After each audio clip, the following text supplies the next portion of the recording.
আসলে আল্লাহ তো আল্লাহর নিজের ইচ্ছা মতোই চলেন। কখন ফায়েজ ওয়ারাদ করবেন, কখন ফায়েজ দিবেন, কখন দিবেন না, সেটা একমাত্র আল্লাহই ভালো জানেন। এটা মানুষের চেষ্টা তদবির সাধ্যের বাইরে। কাজে আমাদের লক্ষ্য থাকা উচিত কোন পথে হাঁটলে মূল লক্ষ্য অর্জিত হয়। কোরআনে আল্লাহ তাআলা বলছেন রিদওয়ানুম মিনাল্লাহি আকবার। সূরা তওবার একটা আয়াতের একটা ছোট্ট একটা অংশ।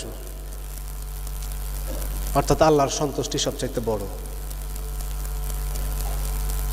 আমরা নামাজ পড়ি, ফাতিহা পড়ি, সওয়াব রেসানি করি, যা কিছু করি, রোজা রাখি, ইবাদত বন্দেগী করি, কি জন্য করি?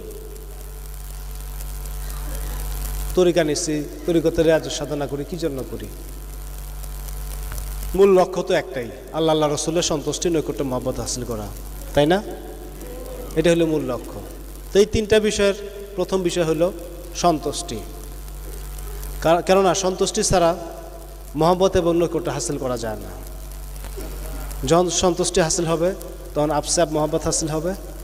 মহব্বত হাসিল হইলে আল্লাহ অবশ্যই আমাদেরকে কাছে টেনে নেবেন। কাজেই সন্তুষ্টিটা হলো সবচাইতে বড়, অর্থাৎ আগে সন্তুষ্টি হাসিল করতে হবে। কোরআনে আল্লাহ তাআলা এই ঘোষণাটাই দিচ্ছেন।